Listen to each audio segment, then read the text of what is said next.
Level 1, Analyst, Year 1. You're 23 years old, making $95,000 base, plus a $20,000 signing bonus, and you've been awake since 5:47 a.m., working on pitch book page 34 of 61 for a consumer goods roll-up that will never happen. The associate 2 years older than you sends the deck back at 11:18 p.m. with 87 comments in the margin. You fix the football field valuation, the precedent transaction multiples, the accretion/dilution analysis. You learn that a 0.3% change in the discount rate means redoing 4 pages of output. The VP wants the logo bigger. The managing director wants the logo smaller. You change the logo 6 times and understand that the logo has nothing to do with the logo. Your roommate from college works at Google and leaves his office at 6:30 p.m., and you haven't seen sunlight in 4 days. Thursday afternoon, the VP mentions a live deal needs a staple book by Friday morning, and you recognize this as a test you didn't know you were taking. You stay until 4 a.m. getting the formatting perfect, the page numbers sequential, the source is cited in 8-point font at the bottom. The VP doesn't open it. The deal closes anyway. Your bonus in February is $43,000, and you're promoted to second-year analyst. And you realize the money isn't the point yet, but you don't know what the point is. Level 2, Analyst, Year 2. By month 14, you can build a 3-statement model in 6 hours that would have taken you 3 days as a first year. You know which partners read the full deck and which ones only look at page 3. You know that when the MD says, "Let's take another pass at this," on Sunday at 9 p.m., it means he showed it to his wife and she asked a question he couldn't answer. The work is still terrible, but you've developed the ability to function on 4 hours of sleep and identify which sections of a CIM actually matter. You're staffed on a sell-side process for a industrial distribution company doing $340 million in revenue. And you build the entire data room structure, 1,847 files organized into 19 categories. During management presentations, you sit in the back and watch private equity partners ask the CEO about working capital timing. And you understand they already know the answer. They're seeing if he knows. A company in your sector announces layoffs and cuts pension obligations, and the stock rises 11% in 2 days, and you write that down in a notebook you've started keeping. Your college girlfriend who moved to the city with you mentions you've had dinner together 4 times in the last 2 months. You make $110,000 base now, and your bonus is $71,000. And you're interviewing for private equity jobs, because everyone is interviewing for private equity jobs.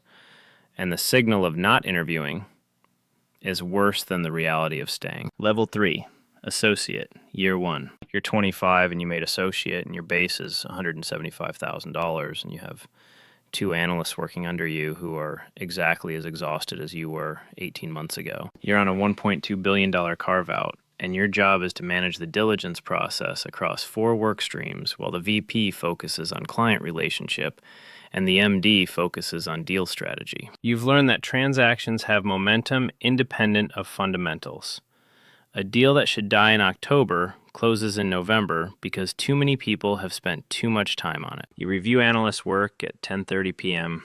and send it back with comments, and you remember being on the other side of those comments, and you send them anyway because the VP will send it back to you if you don't. You're in Dallas for a management meeting, and the CFO of the target company mentions during a break that this sale will fund his daughter's medical treatment. And you write that in the CIM's risk factors section as key man dependency on existing financial leadership. The deal closes, and the PE firm immediately replaces him with someone from their portfolio. You don't mention this to anyone because there's no one to mention it to who would think it means anything. Your bonus is $95,000, and you're 26, and you've been doing this for 3 years, and the analysts look at you like you have information they need. Level 4, Associate, Year 3. You're working on a merger between 2 healthcare services companies that will result in 2,100 job eliminations across overlapping territories,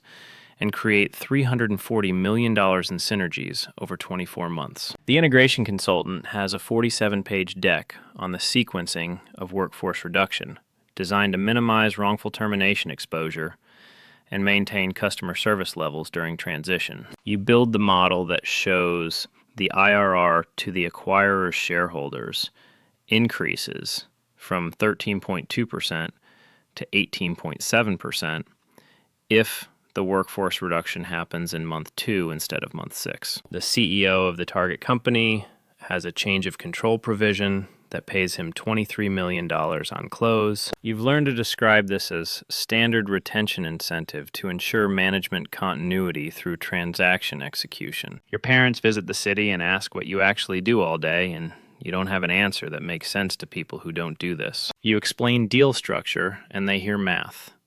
You explain client advising, and they hear presentations. You don't explain that you've become fluent in a language where right-sizing means firing people and unlock value means extracting cash from operations that were funding future investment. Your base is $200,000 and your bonus is $120,000. And you're studying for the GMAT because private equity didn't work out and business school is the exit that preserves optionality. Level 5, VP. Year 1. You come back from business school at 29 years old with $185,000 in debt and a $250,000 base salary, and now you run deal teams. You have 4 associates and 6 analysts across your coverage, and your job is to generate fees while developing junior talent. You learn these goals are in tension. A talented associate needs meaningful client exposure, but clients pay for seamless execution, which means keeping inexperienced people away from important conversations. You're on a $4.7 billion merger, and you realize at some point in the last 4 years, you stop thinking about the companies as actual organizations with buildings and people, and instead see them as collections of cash flows with tax attributes. You're advising a family-owned business on a sale, and the founder, who is 68 years old, tears up during a meeting talking about the employees he's worked with for 30 years. And you have the thought that his emotional attachment is reducing his negotiating leverage by approximately $40 million.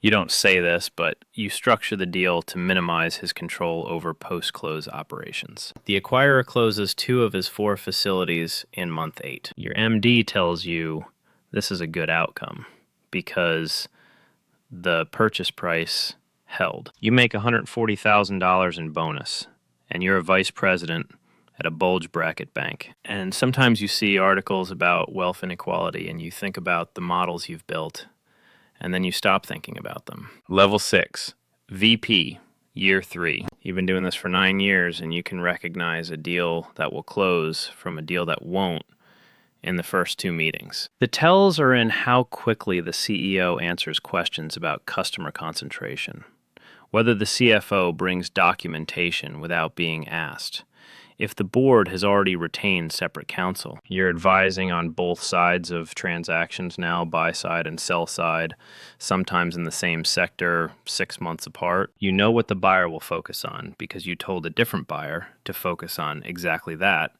last quarter. You're on a $2.1 billion acquisition, and during diligence you find an accounting irregularity that overstated EBITDA by $18 million annually for 3 years. You bring this to your MD, and he brings it to the partner, and the partner calls the client, and the deal retrades down by $90 million and closes anyway. And the target company's CFO, who may or may not have known about the accounting treatment, is terminated with no severance per the revised purchase agreement. You get promoted to director, and your base goes to $300,000, and you're 32 years old, and you've worked on 47 transactions worth a combined $31 billion. And you cannot remember the name of the CFO who was terminated. You moved into a place alone, 1,800 square feet, doorman building, $7,400 per month. Your college roommate who works at Google got laid off in a restructuring and asks if you know anyone hiring, and you realize you don't know anyone who works outside of finance or consulting. Level 7, Managing Director, Year 2. You made MD at 35 and your base is $400,000, and your bonus is tied to fees generated, and last year you brought in $11.3 million in revenue and took home $890,000 total compensation. You have relationships now, not clients.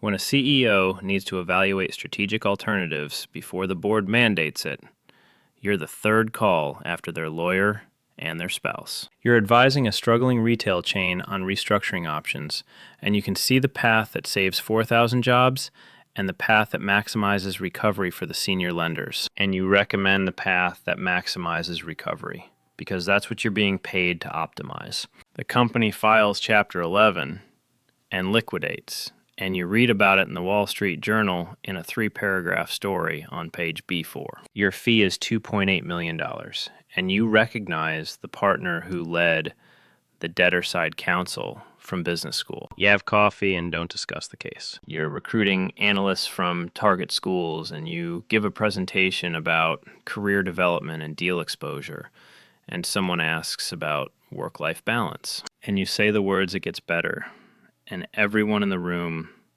knows this is not true, but also knows this is the only answer. Your team closes 9 deals this year, and you're building a franchise in consumer and retail.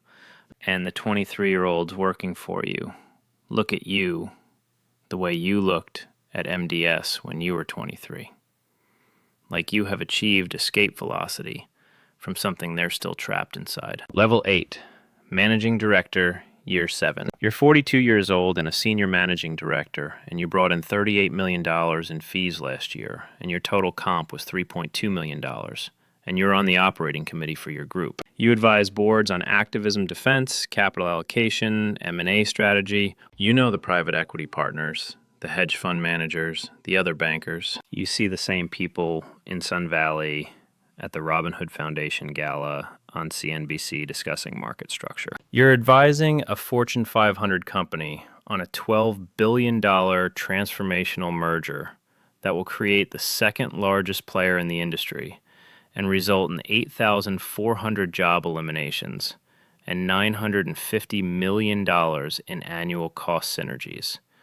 And the CEO will receive $67 million on close, and the stock will be flat for 2 years, and you will make $1.4 million in fees on this single transaction. You have 3 kids you see on weekends and a marriage that functions like a well-run portfolio company, adequate communication and aligned incentives and periodic strategic reviews. The analyst class starts in July, and you give the same speech you've given for 6 years about excellence and client service, and someone asks, what makes a good banker? And you say pattern recognition and judgment.